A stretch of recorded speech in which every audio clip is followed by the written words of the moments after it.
The story of the Manhattan Project consists of some of the richest and most significant historical accomplishments in the world.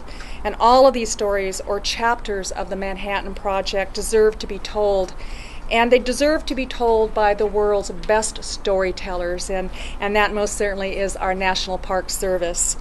And I think it's really a testament to the fact that this is going to definitely be a visitor attraction, so to speak, because without any advertising whatsoever other than a public notice that DOE puts out, we'll be receiving close to 10,000 visitors this year to the B-Reactor alone.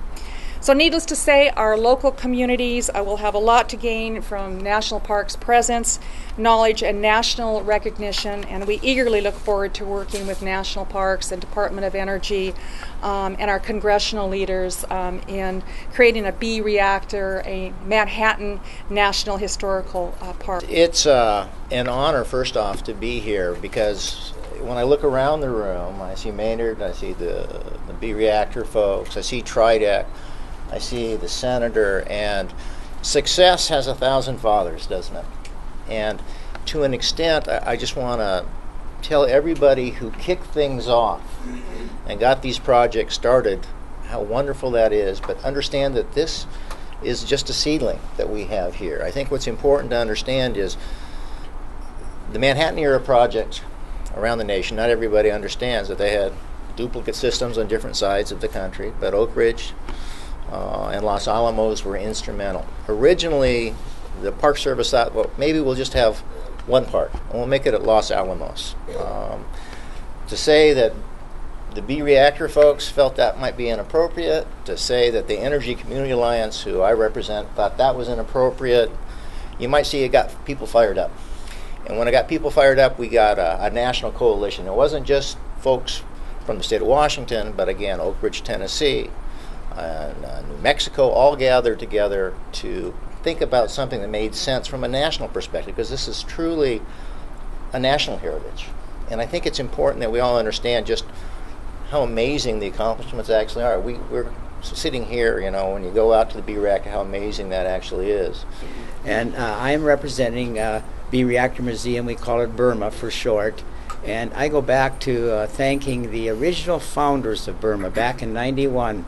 When it was established. It was right after it was declared that the cleanup would be a mission here at Hanford, and these gentlemen and a few ladies said, wait a while, we got to be sure we preserve a real national historic place here with the B-Reactor. And thanks for their effort and foresight and thought, we'll be able to be here today. I think without that, perhaps we would not have been.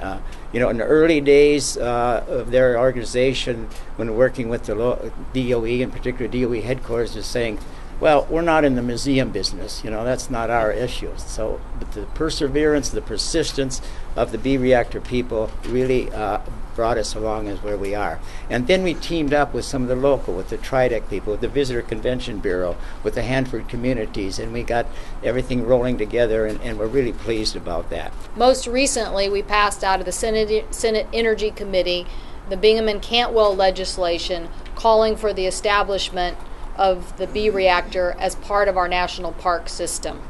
This culminated years of work starting in 2003 when we asked for a study from the Department of Energy and our national park system to analyze the significance of this site, the historical nature of the scientific work that was done, and asked for an analysis of qualifying to be part of our national park system.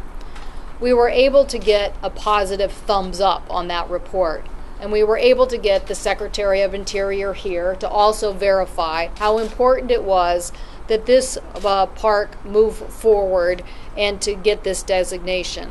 So I'm hopeful that the Bingham and Cantwell legislation will move now from the Senate Energy and Interior Committee onto the Senate floor and over to the House of Representatives. At the same time, I hope that my colleague, Doc Hastings, who's been a very big supporter of this concept as well, will move his legislation through the House process, and that we will get its arrival over to the Senate.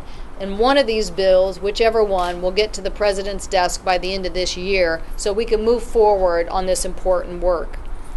The goal is to tell this story in its entirety and so that people are drawn even closer to understand what occurred here and what work was accomplished. And for us, these communities want to make sure that this historical significance is designated with the local voices from the community that are here to tell the story of how fast everyone moved and how challenging those scientific accomplishments really were. This year alone, the B-Reactor brought more than $1.5 million to the Tri-Cities. And since the first tour of the site took place more than 3 years ago, more than 20,000 visitors have walked through the B-Reactor. We know that these tours became a popular attraction when the Department of Energy announced that it could host 8,000 visitors, and 5 hours later, every single slot was booked. So we know that this is a very important opportunity for tourism in the community as well, an added boost and an added benefit. When we look at other sites like Fort Vancouver's National Park, visitors there spent $39 million in 2010 and helped support hundreds of jobs in that community. A similar, very small site in the Seattle area, the Klondike Gold Rush National Historic Park, visitors spent $4.2 million. And the San Juan Historic National Park, visitors spent $17 million in 2010 and again helped support lots of hotel, restaurant, and tourism industry. So the status of the B-Reactor, as was said earlier, deserves to be in the same space, same historical context as Independence Hall, Valley Forge, and Abraham Lincoln's birthplace. That's good company for a place like this, and so we want this world-class facility, its full-scale nuclear reactor, to be part of one of America's biggest scientific achievements and to be part of our national park system.